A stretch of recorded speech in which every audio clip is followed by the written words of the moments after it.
ಅವೆರಡು ರಾಜಧಾನಿಯ ಎರಡು ಕಣ್ಣುಗಳಿದ್ದಂತೆ. ಈ ಎರಡು ಸೇವೆಗಳಿಲ್ಲ ಅಂತಂದರೆ ಬೆಂಗಳೂರಿನ ಬಹುತೇಕ ಜನರಿಗೆ ಕೈಕಾಲೇ ಆಡಲ್ಲ. ಅಷ್ಟರ ಮಟ್ಟಿಗೆ ಜನ ಅದಕ್ಕೆ ಹೊಂದ್ಕೊಂಡ್ಬಿಟ್ಟಿದ್ದಾರೆ. ಅದರಲ್ಲೂ ಈಗ ಬೇಸಿಗೆ ಆರಂಭ ಆದಮೇಲೆ ಜನ ತಮ್ಮ ಕಾರು ಬೈಕು ಎಲ್ಲವನ್ನ ಬಿಟ್ಟು ಮೆಟ್ರೋ ಮತ್ತು BMTC ಏರೋದಕ್ಕೆ ಶುರುವಾಗಿದ್ದಾರೆ. ಈ ಬೇಸಿಗೆಯಲ್ಲಿ ಮೆಟ್ರೋ ಮತ್ತು BMTCಗೆ ಪ್ರಯಾಣಿಕರ ಸಂಖ್ಯೆ ಕೂಡ ಜಾಸ್ತಿ ಆಗಿದೆ. ಯಾಕೆ ಅಂತ ನೋಡಿ. ಸಿಲಿಕಾನ್ ಸಿಟಿಯಲ್ಲಿ ಬಿರು ಬಿಸಿಲಿನ ಧಗೆ. ಬೈಕ್ ಬಿಟ್ಟು BMTC ಮೆಟ್ರೋ ಹತ್ತುತ್ತಾ ಇರುವ ಜನ. ಮೆಟ್ರೋದಲ್ಲಿ 7 ಲಕ್ಷ, BMTCಯಲ್ಲಿ 40 ಲಕ್ಷ ಜನರ ಪ್ರಯಾಣ.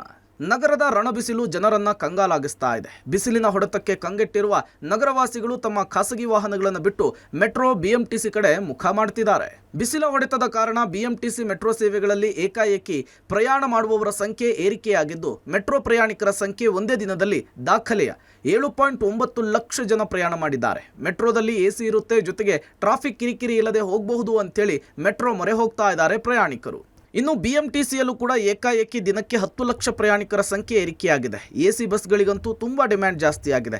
ಶಾಲೆಗಳಿಗೆ ರಜೆ ಘೋಷಣೆಯಾಗಿರುವ ಹಿನ್ನೆಲೆಯಲ್ಲಿ ಬೇರೆ ಜಿಲ್ಲೆಯಿಂದ ಬಹುತೇಕರು ಬೆಂಗಳೂರಿಗೆ ಪ್ರವಾಸ ಬರ್ತಿದ್ದಾರೆ. ಇದರಿಂದ BMTC ಮೆಟ್ರೋ ಏರಿ ಬೆಂಗಳೂರಿನಲ್ಲಿ ಸುತ್ತಾಟ ಮಾಡ್ತಿದ್ದಾರೆ. ಈ ಹಿಂದೆ ನಮ್ಮ ಮೆಟ್ರೋದಲ್ಲಿ 5 ರಿಂದ 6 ಲಕ್ಷ ಪ್ರಯಾಣಿಕರು ಪ್ರಯಾಣ ಮಾಡ್ತಿದ್ರೆ BMTCಯಲ್ಲಿ 30 ಲಕ್ಷ ಪ್ರಯಾಣಿಕರು ಪ್ರಯಾಣ ಮಾಡ್ತಿದ್ರು.